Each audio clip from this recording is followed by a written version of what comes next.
Hello and welcome to Goldster Inside Story. I'm Humphrey Hawksley for the next full hour, and I will be your host as we cross the vast Atlantic Ocean to talk to our guest in Manhattan, New York, where it is 7 o'clock in the morning. Those of you with us yesterday came along to hear about the great River Nile. Today, we're delving into the mysterious world of English theatre, the country house, the suspects and the detectives, and learning tips on how to plot a compelling whodunit story. It is, after all, our Agatha Christie themed month. And by the way, we're thinking of having a James Bond themed month. Are you enjoying this Agatha Christie and the divergent themes from it? Would James Bond be a good idea? Or would it be a rubbish one? Let us know, please, in the chat. Yes or no to James Bond. Now, how many of you, and I'm going to be scrolling my screen if I can work out how to do it, how many of you have heard of a play called The Mousetrap? Put a hand up, nod, a word in the chat. Let's have a look. Yes, I can see Christine's got, Jill's got a word. Yes, brilliant. Patricia, yellow. Okay, so we have what I would call a critical mass there without doing a fully forensic poll of that. A lot of us have heard of the Mousetrap.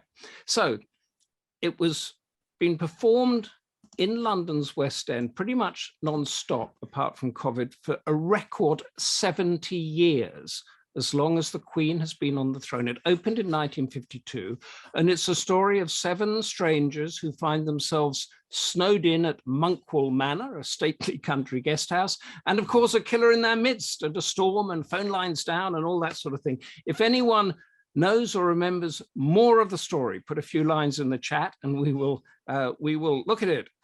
Yesterday was Agatha Christie's birthday, and I think she would have been 132, correct me if I'm wrong. And tomorrow is publication day of A Mind to Murder, a brand new crime mystery by our guest who's looking so great and waiting so patiently all the way across in America. And she has been brave enough to begin A Mind to Murder with a dead body in a London theatre where The Mousetrap is being performed. It's brilliant, and we couldn't not have her on the show, and so lucky to pin her down on the busy week of publication. So welcome, Daniella Bernett, to Goldster Inside Story. Hello, I'm happy to be here. That's brilliant. You're awake, are you? It's quite early. Yes, I'm awake. I'm always awake at this hour. So 70 years, The Mousetrap beginning the same year that the Queen came to the throne. What are the thoughts in New York of her passing? Oh, I think a lot of people are deeply mourning the Queen. I know I am. She was the epitome of dignity, grace, and resilience. And she was like she was a sentinel, projecting strength and courage, and her dedication to duty. I think she was a role model the world over for women and girls of what a strong woman, a strong leader is and can be. That's and what you've just told us, which was lovely and encapsulating, actually. That's on the streets of Manhattan, is it? On the streets of New York? I think so. I mean, I don't go walking up to strangers, but I mean, you see this in the news reports, and I know there's here in New York, there's an expatriate contingent. So yes, I think the relationship between England and the UK, I mean, between the US and the UK is strong, and that's reflected in the sentiment. Yeah, I think you're right. Thank you for that. And the Queen, of course, had an array of country houses where the type of place murder mysteries are set: Sandringham, Balmoral, Windsor. Highclere Castle, used for Downton Abbey, of course, owned by the family of her racing manager, Lord Porchester. What is it, Daniella, that captures so much of our imagination on this idea of country house, aristocracy, storms, cut phone lines, a group of people sort of in this setting? Well, setting sets a tone. I mean, I know setting is extremely important in my book. I feel that it sets a tone. When it's a stormy evening, you feel that like tension, that electricity, that passion in there. And being in and of course, the aristocracy, that for a commoner, that captures their imagination to begin with. And to see these elegant houses, the country houses, and to be there with set aside, you know, from the city. I think it's a setting for murder, because you're away, but it's a closed, in a sense, it's a closed room, a locked room story, because Yeah. you're away from the populace, so to speak. Being in a city, there's always somebody around, but these country houses are set on wide estates with forests and lawns. So you have that sense of isolation, which is the perfect setting for a murder or any sort of mystery. And of course, to find the killer. There is this element, of course, that the country house or the aristocracy or whatever you want to call it, these places are not as safe as we might think they are, and not as well ordered as they might think they are, because there is a murderer in the midst. Exactly. I mean, that's exactly the case. It gives you a false sense of security. You think this should be a genteel, bucolic setting, and yet a murder happens. Yes, it is. And Jean Joyce is saying, loving Agatha Christie, yes to James Bond. Annie says, yep to James Bond. Anybody else, rubbish to James Bond or yes to James Bond? Let us know before the show has ended. We've got just under an hour. And as we get to A Mind to Murder, which we're going to go into in some depth, I'm asking also for the Goldster members to put in the chat who your favorite fictional whodunit characters are. Television, book, film, they don't have to be Agatha Christie, and why. We would love to know, because Daniella has dug down on this, and she's got her 7 top tips for writing a mystery novel, which we're going to go through. So if you put the characters in, we can look at it at a lot. And Daniella will give us her view on that. Now, A Mind to Murder, this is the 8th in the series, with Emmeline Kirby, who's a journalist, and Gregory Longden, who is described as a thief and an insurance investigator. I'm not sure I'd like him investigating my insurance claim, because he's also a good guy. So tell us just a fraction about them to captivate us, because I do want to get into what the qualities are of a great character. Okay, well, Emmeline and Gregory, they're both British. My books take place in the UK and in Europe. A Mind to Murder is set in London and Madrid. When I set out to write my series, I was looking for I was thinking of an amateur sleuths to begin with, because there are a lot of wonderful series out there that feature a police detective, an inspector, and so. But I thought the law inputs a strain on what a policeman can do, and I thought that having amateur sleuths would lend more areas for complications and plot twists and so forth. So that's why I chose my 2 characters. Emmeline, sorry, just before you go, the amateur sleuth concept, because I know that you're an aficionado and an expert on Agatha Christie. Hercule Poirot and Miss Jane Marple, they are both amateur sleuths, are they not? Yes. Mm-hmm. Yep. And yes. So you got that inspiration a bit from there. Well, I mean, don't forget that Poirot used to be, when he was in Belgium, he was a police officer. Then, he became a refugee, he came to the UK, and now he's a private detective. So yes, in a sense, Poirot is both, because he was a formal police detective, and now he's a private detective. But I felt that an amateur sleuths lended more areas for complications and they had more flexibility than a police detective would. Yeah. So why a journalist? Why a jewel thief? Well, a journalist, in a sense, is a detective and investigator on his or her own, because you're always searching for the truth. You want answers. So that's why I chose Emmeline. Then on the other hand, I have Gregory. He's a jewel thief. Now, why a jewel thief? Well, a jewel thief would be able to recognize something about a fellow criminal that the normal person would not. But on the other hand, Gregory, he is a good guy. He's not completely bad, he doesn't do nasty crimes. And of course, Emmeline and Gregory both have share the sentiment that the culprit must pay for the crime. There has to be justice.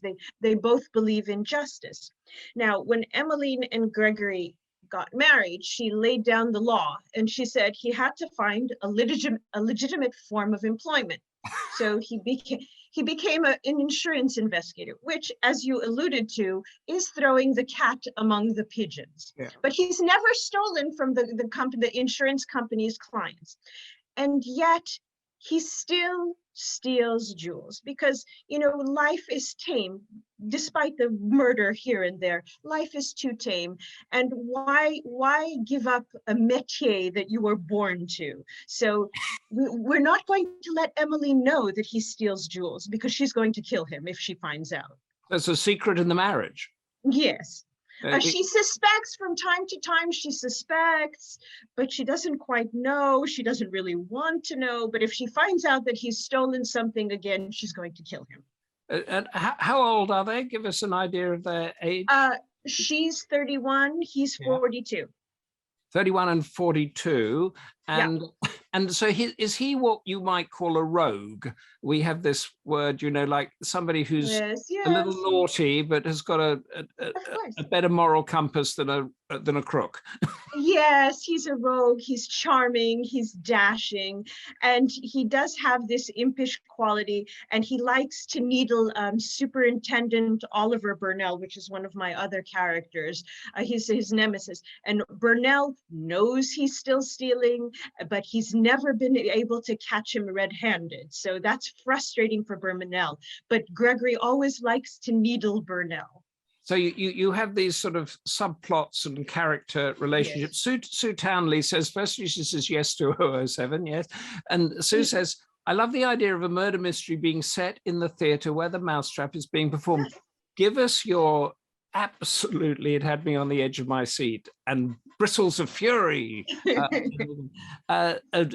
The opening scene of that tension and then the death.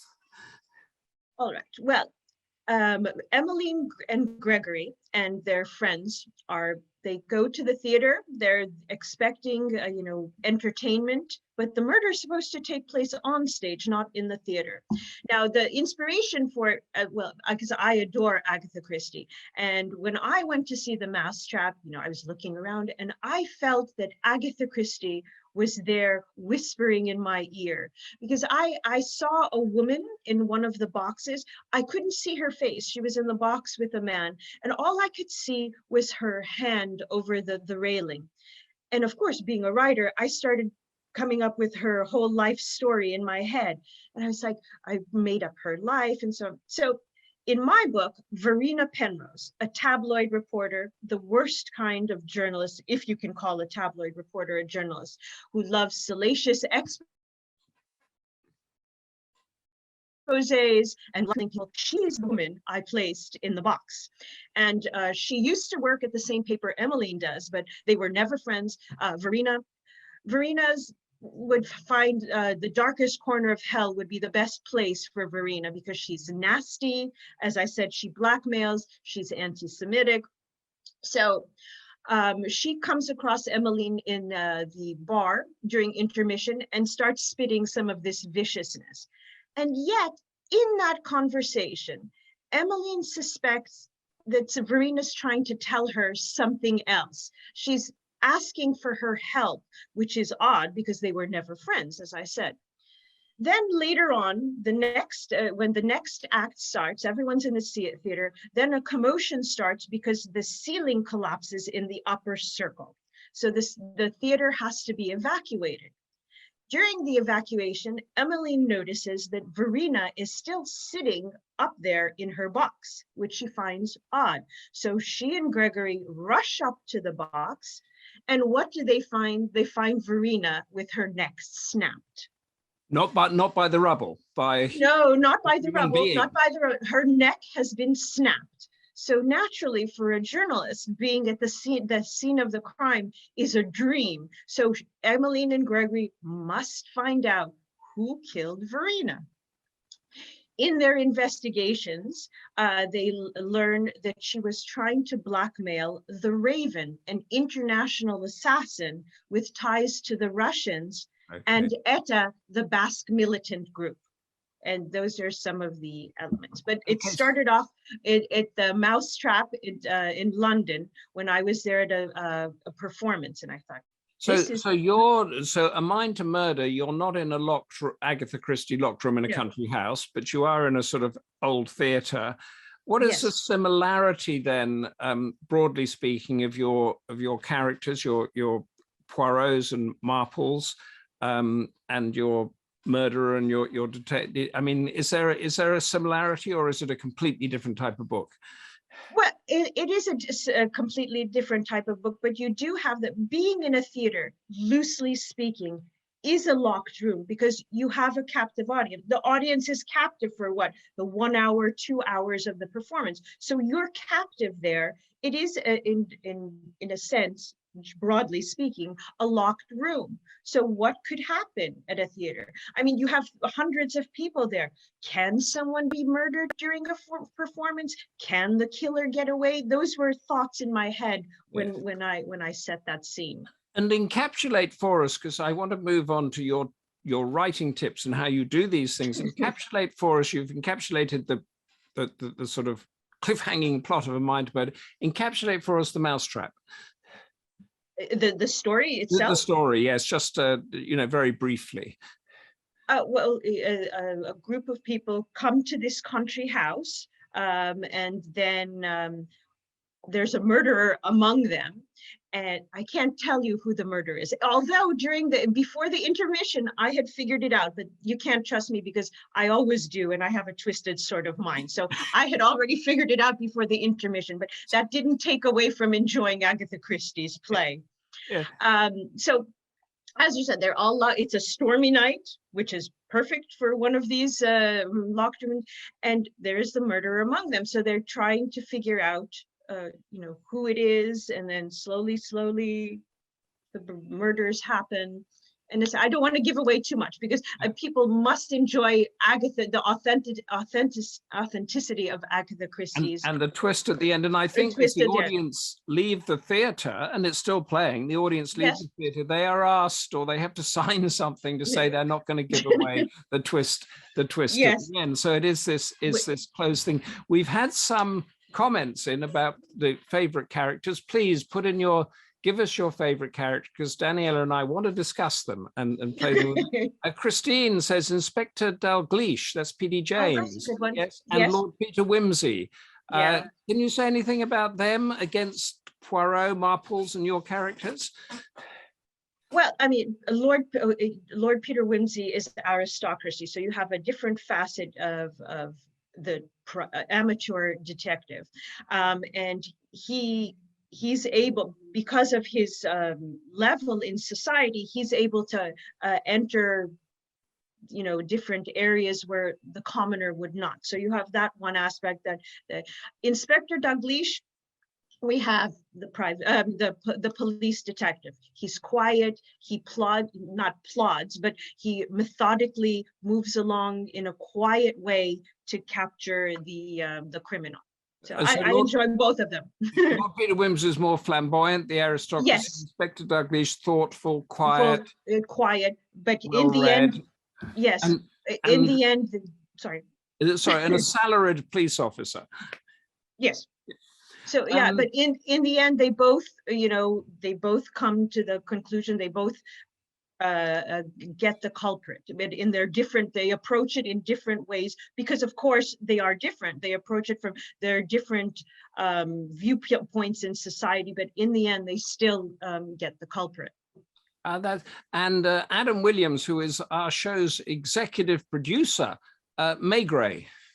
Oh, Maigret is another one. Again, he's the police, the detective, but you have, because it's a different culture, you have that aspect of it that's brought into the stories. Okay, of that. Now we're going to move on. We're not going to move on, actually. We're going to continue, but we're going to keep coming back to your 7 cliffhangers. So not 7 cliffhangers, your 7. I'm going to put them in the chat here. Oh, okay.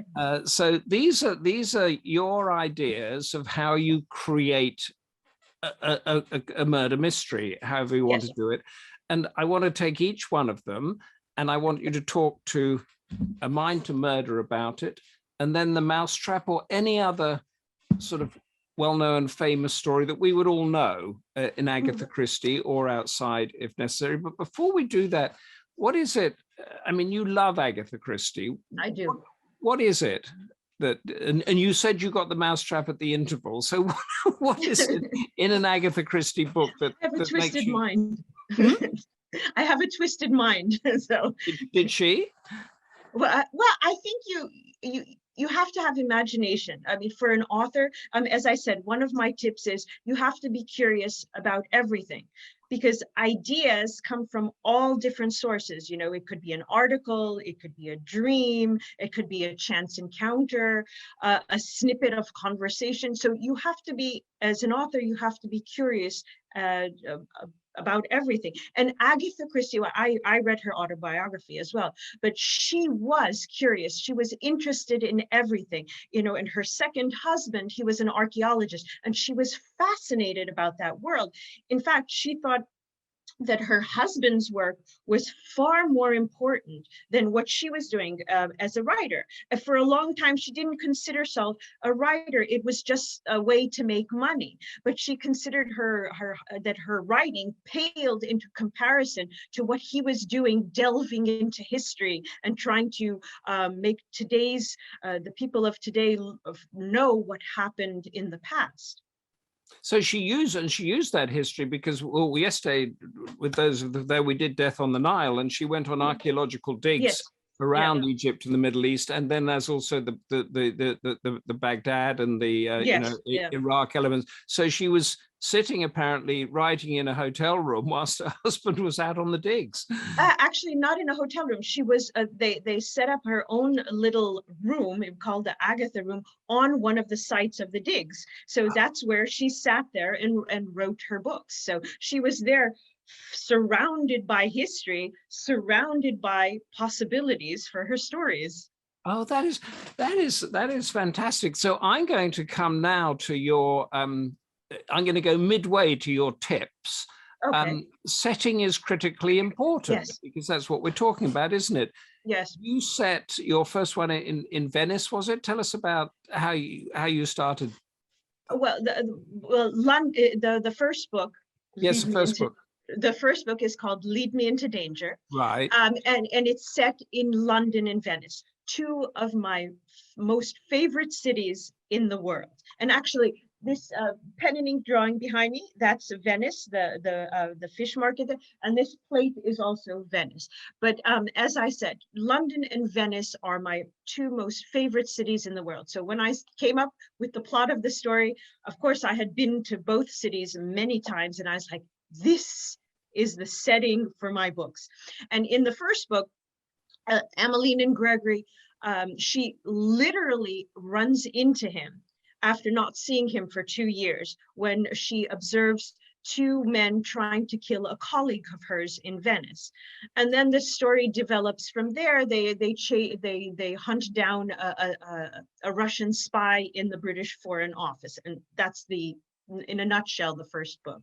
Okay, so, but is it that you loved Venice, or did you think, my goodness, this would be a good place to set a book because this would work and that would work? Or is it that you just wanted your imagination to be filled with this place you love? It's a little bit of both, because when I'm somewhere, you know, for me, you know, I see murder everywhere. So when I'm somewhere, you know, a place that makes an impression on me, I was like, that would be a good place to find a dead body. So it's a little bit of both, you know, a place I think, okay, I want to write the story here. But when I'm somewhere, you know, I'm walking down, like in Venice, for example, I'm walking down one of the crooked little alleyways or along a canal. It's like, yes, this would be perfect. And what if it had fog coming in? What if it was late at night? And then the ideas just start spinning in the back of my head. But setting is critically important in all my books, because it sets the tone and the mood, and it can help to propel the story. At least that's my opinion. Setting propel. So Agatha Christie would have thought yes, let's kill somebody in the cabin of a luxury riverboat. Let's kill somebody in a compartment on a luxury Orient Express or in a country house. And her imagination would have flowed in the way that yours did. We did a show a couple of weeks back about the different poisons that she used to kill people. Yeah. and delicious, isn't it? Poison. So the setting, critically important setting. So the setting is a little bit about a character in itself. And your first point there is that character drives narrative. Right. What do you mean by that? Well, I mean, you don't have a story without the character. So you have to come up with the character first. Moods, dislikes, likes, good qualities, bad qualities, because the story evolves, spins from the character itself. What would the character do? And this goes to the second one, motive. But how, if a character was here in Venice, what would they do? If they come across a dead body, what would happen? But it all derives from the character, and each one of us is different, so we would react differently in a situation, in the same place. You could have two people in the same place, but they would react differently to something they saw. And that all comes from their character and the different confluences in their life that shape them. So when you're structuring a murder mystery, you've got your setting, let's take Venice. You've got your characters that have to have some experience, I presume, in detective type of work or investigation. So that would lead to them having a backstory of sorts. Right. And then they would have, in your case, you've got a young husband and wife team of questionable morality on one side. Yeah. So do you decide on the questionable morality in the husband and wife team before the plot, or you set them up and then say, well, this is how the plot would evolve, the driving of the narrative? I set it up before the plot. Like in the first book, Lead Me to, they hadn't been married. They had been together 2 years before. They hadn't seen one another. They get married later on as the books develop. But that's the questionable morality about that drives the story, because he's approaching the crime from his point of view as a criminal, while she's doing it as a journalist.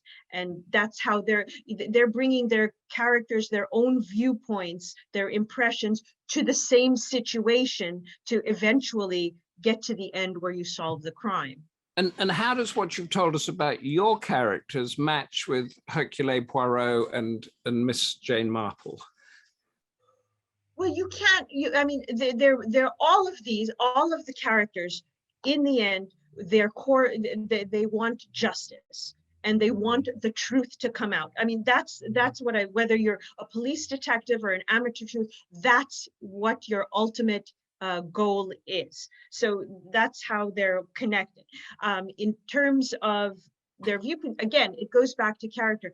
Poirot is a man of his time. Miss Marple is a man of his time. Gregory and Emmeline are reacting to their time and their society at that time. So society plays a certain aspect, and mores and so forth come into it as well. Okay, that's fascinating. Gita says, I love your imagination with your what ifs. Kiss, kiss, kiss. I think that means if I'm a man of my time, I can read that properly. Tell us your favorite character in fiction, movies, TV series. Is it Morse? Is it Dalgleish? Is it something? And Daniella and I will throw around those ideas. But the character which you just got to, and the motivating factor is justice, or is there something else? Is there a subplot to that? Well, I mean, motive, you have to understand the motive of the killer, the culprit, because it's not always a killer, the criminal. And you have to understand the sleuth, because, what is the reason? Why are they doing? I mean, the reader has to understand the motive behind the crime, why Emmeline is obsessed, is determined to find justice. From the reader's point of view and from a writer's point of view, you have to thoroughly understand the motive of both the criminal and the sleuth, so that you can enjoy the story, you would want to keep flipping pages. Yes, I think that that might get us on to the next one. But in Death on the Nile, for example, you have a jilted ex-fiance. You Yes. also have a lawyer that's wanting to get money. You've got a number of different motives, as you Right. say, and it's up to the detective to use the clues to find out which one's correct. Right. That's again, that's the motive, the motive, but that also leads us into red herrings. That's So exactly. Agatha Christie brilliantly dropped red herrings. You know, it's like pearls scattered about, and then the reader has to pick up the pearls to make the necklace and solve the crime. But red herrings are a way to move the story, and yet at the same time, you know, intriguing. It's like, could that happen? You know, the reader is forced to say, wait a minute, is that the truth, or is that something I'm is given to me to throw me off the track? So the red herring is an important element as well, because it moves the story and creates this atmosphere of distrust, and then also tries to hide the true clue that leads to the solution. But give me an example of a red herring in a famous Agatha Christie book. Or anybody else. Anybody else? Oh yeah, I don't want to give away too much of her books, because people have to enjoy all the elements, and I don't want to tell them what the red herring is, and they're like, "Oh, that's not true," so I won't. You so have to look. In say Death of the Nile, because I went through a few of them, Right. and the film's been out and everything like that. So let's do some spoilers now. Okay. In Death of the Nile, there was a money motive, and there was the jilted fiance motive. So one of those was an accurate clue, and one of them was a red herring. Is that right? Yeah. Yes. Yeah. One of them, because you have to plot that, and because what the author tries to, what Agatha Christie did, or what I try to do, is to lead them off, but you leave a little something there. It's like a little flicker. It's like, this is the true clue, but you put it in such a way, you mask it in such a way that the reader is thrown off track for a bit and forced to go in one direction, and then like, wait a minute, she said something a few pages before, I think that was the true, and you're forced to move on, and it helps to move the story as well. So we had Victoria Dowd on a week or so ago on Agatha Christie too. She talks about Agatha Christie. I asked her a question. I'm going to ask you the same question. Okay. What is the balance between real clues and red herrings? Oh, I don't count them out. It's just how the plot develops. I don't say, I'm going to put 15 red herrings here and then just bury the one or two true clues. It's how the story develops. I can't say that I have like a set number of red herrings or clues. And I think that's true of any author, because it's how you develop the story. And But you, I mean, Victoria has said she had a chart on her wall where she was drawing strands of thread to go from clues to red herrings. Do you do that, or is it all in your... No, I'm not that sophisticated. I mean, I know a lot of authors just start writing their book.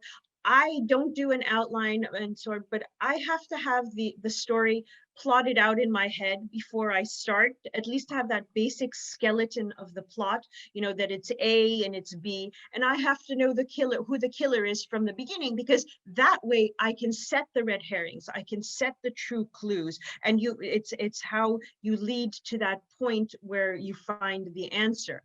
So no, I'm not that sophisticated with cards and things like that. So you have your setting, which you imagined in Venice with your sort of foggy alleys and everything like that. You have a body lying down, and then at the end of it, when you get on the plane and go home, you have the you know who the murderer is, and then you sit down and map it out in between.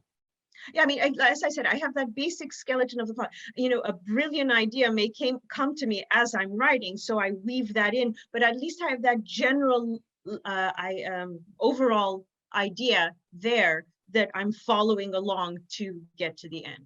Okay, let's we've done red herring setting, we've talked about the cliffhangers. Yes, those are important. Okay, give me an example in, you told us the beginning of A Mind to Murder. Yeah, Can you take us up to the first cliffhanger? to the first cliffhanger. Or Well, in one of your other books? one of the other books. Well, I don't want to tell you with this one because it's new. In Old Sins Never Die. Well, it's not it's the cliffhanger at the end. You know, Emmeline and Gregory are coming back from Edinburgh. They're at the airport. They don't take the train because there's a rail strike, so they have to fly back to London. And at the airport, you know, the guard there asks, you know, wants to do a random bag check. And what does he, and like Emmeline's fine, sure, no problem, because I have nothing to hide. And as they're doing the random bag check, they find a stiletto knife with some dried blood in her bag. And that's the way the book ends. And the next one, Viper's Nest of Lies, which is the one just before A Mind to Murder. That's how Viper's Nest of Lies is. So in terms of the cliffhanger, I end Old Sins Never Die with that little nugget. So people are like, oh my goodness, what's happened? Is she going to get arrested? Where did the knife come from? And so on. And then I pick that up at the beginning of Viper's Nest of Lies. So that's an example of the cliffhanger. So it's not, I think they call it, you can't read it as a standalone. You have to move on to the next one. Well, you can. I mean, all my books you can read as a standalone because I put some backstory in there. So you'll be fine if you pick up one of the books in the middle. I mean, to see how Emmeline and Gregory develop, you know, naturally you would read them back to back. But, you know, you have that, I in Old Sins Never Die, I resolved the crime of that book and I left that little nugget at the end. So people would be dying, like, oh no, I have to find out in the next one. So you can read it, or you can consider that a standalone and not care what happens to her. Hopefully, I'm hoping that you will care what happens to her, so you would want to read Viper's Nest of Lies. So, and then in terms of like leaving little things hanging in the books themselves, you know, I may end a chapter with like a critical scene, and then I start the next chapter with another thread in the story or a different character to leave you hanging. It's like, oh wait, I have to flip the pages. I have to find out what happens to her. So those are techniques by an author, by Agatha Christie and other authors, I'm sure, to help move the story along, to help the readers to continue turning the page and to want to know, because that's essentially, you want the readers to say, I want to know what happens next. I have to know what happens next. No, that's fair. And your chapters are getting shorter, aren't they? In because of Kindle reading and that sort of thing. It depends. I don't think about that, you know, how long the chapter will be. It's just what I want to say, what I want, how I want the story to move in that chapter. So I don't think about that. I mean, my chapters tend to be shorter, but if it's longer than what the previous one was, that doesn't it doesn't have a concern for me. And do the publishers tell you how long a chapter should be in order to hit the market, or you've no, my publisher want? Doesn't. My publisher doesn't. I don't know if others do, but my publisher doesn't. I don't know either. So we're going now to be curious about, and then you go ... everything. Yeah, you have to. Yeah. Yes, you do, because I mean, you have to be interested in many things to be able to come up with plots for stories, and just as a writer, you be interested in many things to be able to understand society. I mean, that's why I'm interested in history, because you have to understand the past to see why things have evolved to the way they are today. I mean, and those are stories in themselves. So curious about science, Agatha Christie was interested in poisons. Okay, perfect. That helped inform her stories. So being interested in many things, it also is a spark for stories. Because of your interest, you want to write more, you want to learn more, you want to create your own story. So you say Agatha Christie was curious about poisons. She worked as a pharmaceutical nurse. distributor, didn't she? And she Yeah. learned about them naturally. What's your favorite method of killing people? Well, I did use poison in one of the books in When Blood Runs Cold. There have been, well, in this one, in A Mind to Murder, Verena's neck was snapped. Somebody else later on in the story was killed by a nerve agent. Then another one, she was also strangled. So I have strangling, I have poison, I have knife, stabbing, so all sorts of things. You have to keep it interesting. There must be several different ways to strangle people too. So yes. So the victim in A Mind to Murder, that was a neck break, wasn't it? Yes. Yes. Okay, so since we're talking about curiosity, anybody looking at the picture or what you're seeing there of Daniella, if there's anything that you're curious about, she's got pictures behind her, just ask her. I'm an open book. Open book, because it's a Goldster rule that she will answer. So anything you want to ask her, she will ask you. Because now we're going on, and you do not have to tell the truth in your answer, according to this this last one, the art of the lie. Oh yes. Well, I mean, the art of the lie, as I say, writers are liars. I mean, we are all liars, because what we are writing, I mean, unless you're a nonfiction author, but we're not talking about that here, unless we're not telling the truth. Our stories are not the truth, but they have to have the ring of truth for the reader to believe it and to want to continue reading the story. So that's why I say that we are all liars, because it's the truth, but twisted and flipped upside down and given a diabolical twist to create and entertain the reader. And then there's the art of the lie with your characters, though, because Gregory is not upfront with his wife. No, he still has many secrets from his past. And many secrets from his past. So he is living a lie. Yes and no. I mean, he's living a lie that he's still stealing jewels, but his love for Emmeline and his in a sense his love for the truth and justice is not a lie. So he's a contradiction in terms, a portrait in contrasts. Portrait in the contrast. Gita has answered the call for curiosity. Does anything frighten you, Daniella? Oh, many things. Okay, let's hear it. Well, ever since I was little, I was scared of snakes. That's something I used to have nightmares about snakes. An overarching thing that I'm afraid of is being left alone in this world. All the people that I love are gone, and I'm being left alone because I hate being alone. Snakes, those are basically the things, but snakes. Snakes is your biggest fear is snake, is it? Snakes. Yeah. So like in 1984, I think his biggest fear was rats. So they put him in a room with rats. So if anybody wanted to get answers and secrets from you, they put you in a room of snakes. Yeah. Yeah. But yeah, I know. Ever since I was little, I was scared of. I used to have nightmares as a kid. Yeah, and nightmares. So my own curiosity is, what is the picture to our left of the picture of Venice on the wall behind you, the one with the heavy small frame? That one? Yes. It's a man and a woman in the country. She's sitting on a rock with her back towards him. So there's a story there. I'm sure there's a story. Tell it to us. It's my curiosity. Oh, well, I haven't created the story yet, but no, I just like the painting. But I've since I was little, I could look at a painting and I was like, there's a story, and I could make up this story for it. On the spot here, there must be a murderer. He must have done something to her for her to sit on the rock with her back towards him.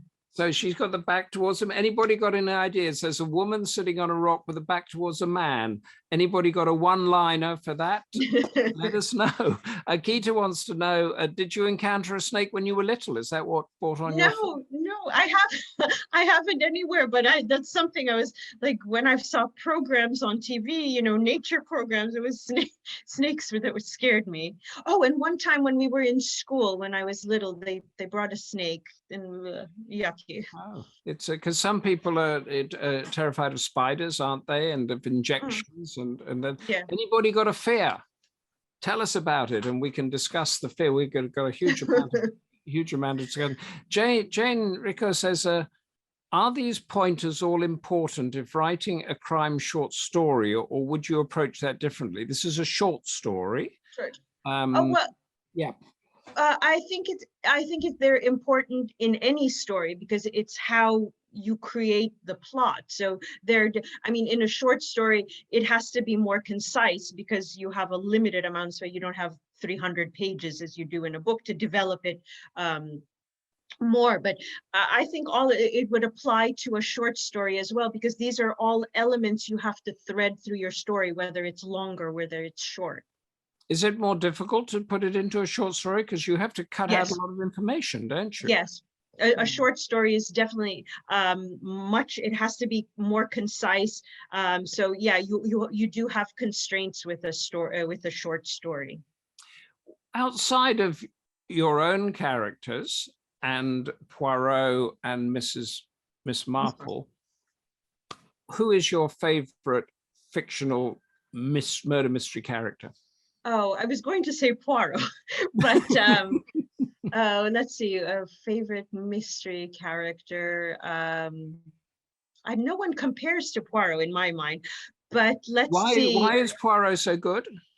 Why is he so good? Well, yes, he's fusty, and he's arrogant, but not in a mean-spirited sort of way. He's merely confident in his own abilities, and he's impatient with others when they're slow-witted. But on the other hand, he has tremendous respect for the law. And he won't allow a criminal to flout the law because the law is so important. And yet at the same time, he's empathetic to people, and he understands that we all have flaws as well as good qualities. So yeah, on the one hand, he's arrogant, but he understands people. And that's a reflection, I think, of Agatha Christie, because she understood human nature and all its foibles so well. And she was able to transmit that in her stories. And I pray that I do the same thing in mine. This understanding human nature is important, isn't it? Yes, I guess it goes to motive.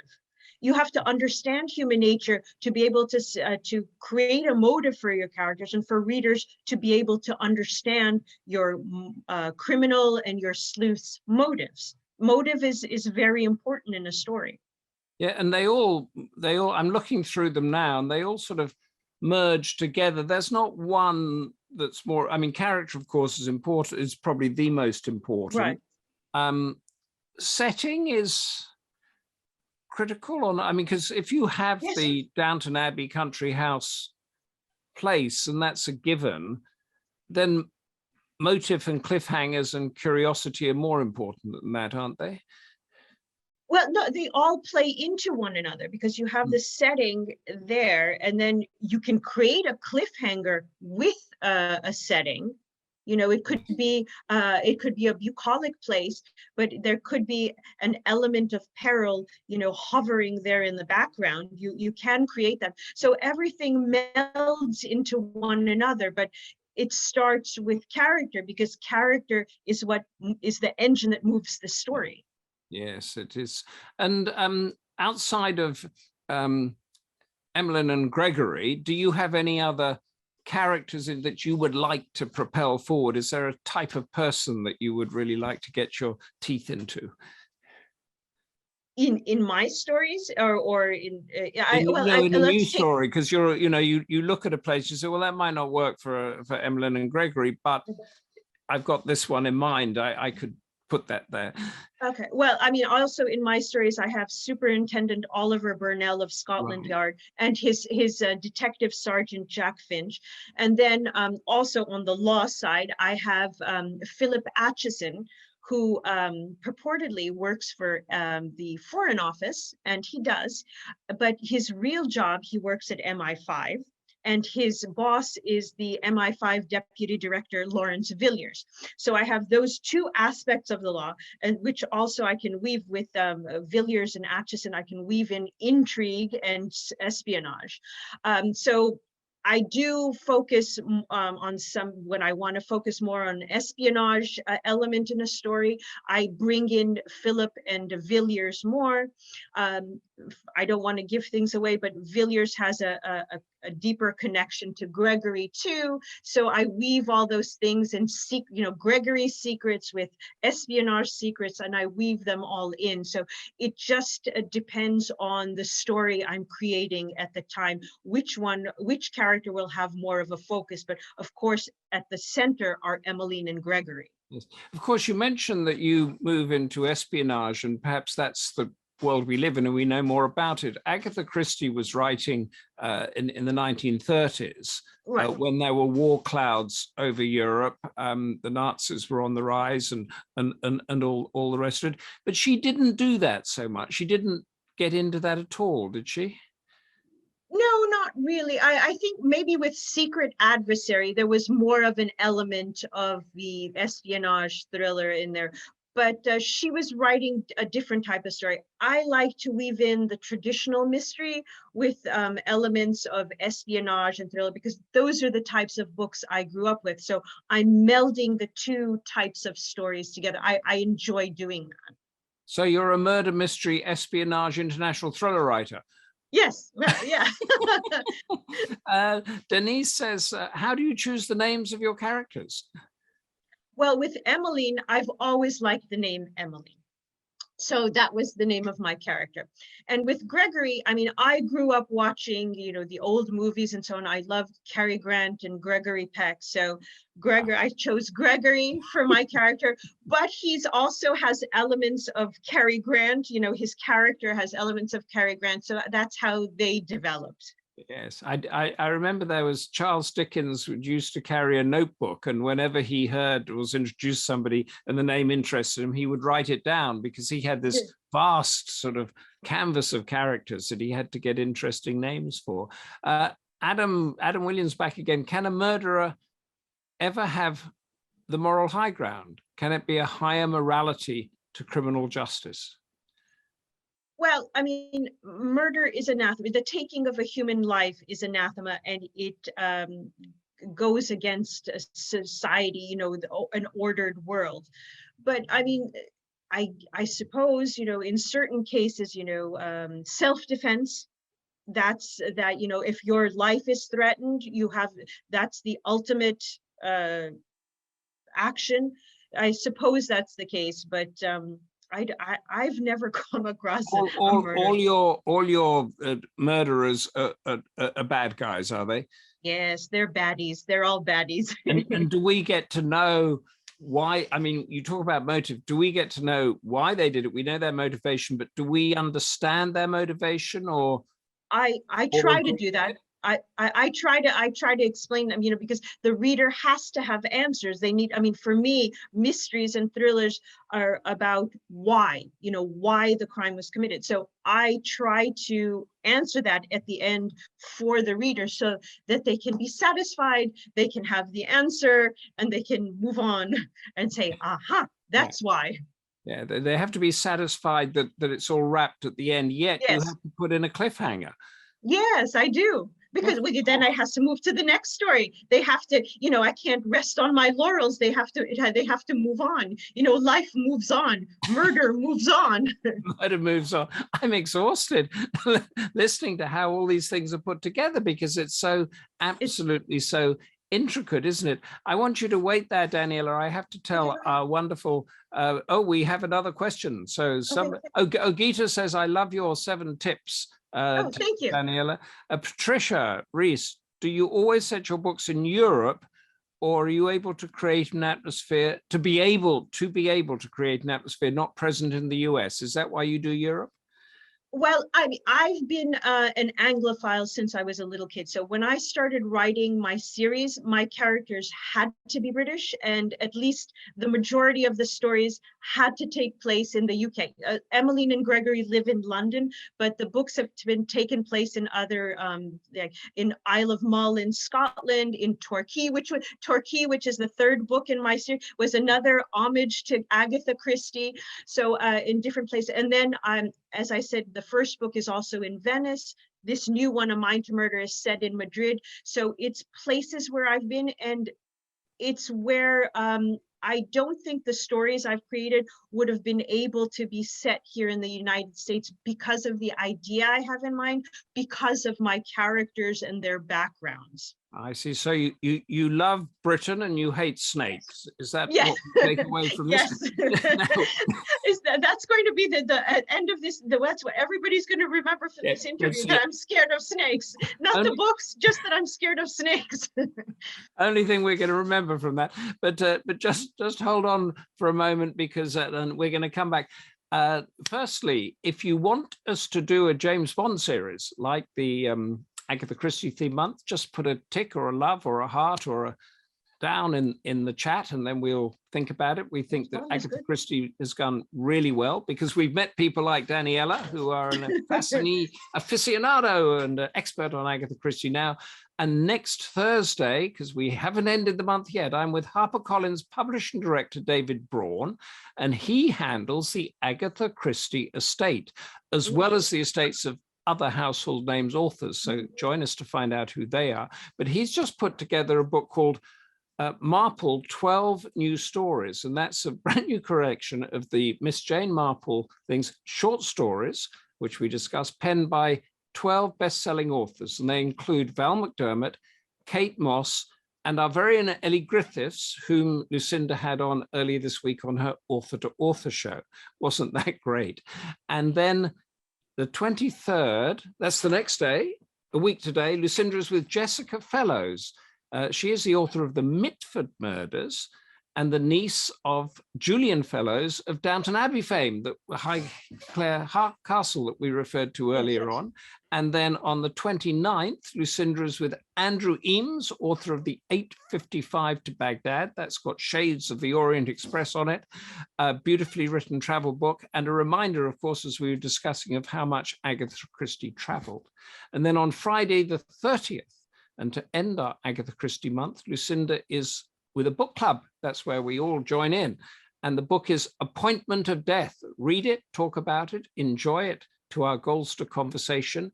Appointment to Death, Daniella, have you read it? Do you know it? Yes, I've read practically all of Agatha Christie's oeuvre. So I read that one. I highly recommend it to everyone. It's another good one.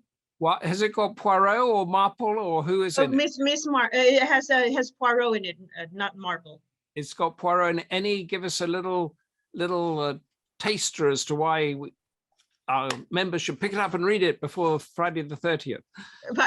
Well, I mean, it has a group of people and they come to a dinner, and of course murder happens. So, and there's revenge and intrigue in the background. So I highly recommend it. Okay, brilliant. So that's Appointment to Death on Friday the 30th. We've got a minute or so left. Okay. Give us your, Gita says, brilliant. Thank you so much, Daniella, Humphrey, Joe, Adam, fascinating. And Denise says, really informative, enjoyable session. Thank you. Give us a sort of compelling thought that brings a strand between your work now in the early in the early 21st century and Agatha Christie's work in the early 20th century. Give us some strands and links there. Links. Well, I mean, it's creating compelling characters that have deep, dark motives, and it's creating an element of intrigue to explain why they've done their crime. And what's the difference? Because she, a best-selling author, but she felt that her husband's work was more important than hers, accompanying him like a good wife on the archaeological digs, whilst turning out bestsellers. Yes. Where was the female writer's position then compared to where you feel you are now? Well, it's definitely evolved. I mean, I think women in general, they listen more, so they've been they're able to distinguish nuances and so on. And Agatha Christie did that very well. So I think now writers, and not only women, but writers in general, have more freedom in terms of the subject matter they can talk about, that create in their stories. I think because of the time, I mean, Agatha Christie created wonderful stories, and they have, timeless elements of revenge and jealousy and murder and love. But she, because of her time, I think she had certain constrictions in what she could say. And nowadays, I don't think we have that. Perhaps we've gone to the other extreme, it's too much, but I think those are the differences. But I mean, you have that in society in general, in different elements, how, in the past you had restrictions, now it's eased. So it's just a matter of evolving as time goes on. That's a brilliant and comprehensive answer. I couldn't have wished for more. The International Thriller Writers have a rogue women's writers group there. Are you part of that? No, I'm not. not. We'll make you part of that, because I think you will be perfect. I'll do that after the show. Everybody, thank you so much. James Bond has got a thumbs up and no thumbs down. So Adam, Lucinda, and I will discuss that more. Thank you for all your suggestions on Dalgliesh and Maigret and everything. And farewell to our fantastic guest. Really, really good, Daniella. Thanks so much. We've dissected murder mysteries. We've done it like autopsies, haven't we? Brilliant stuff. Yeah. And thanks to you all. Juicy things.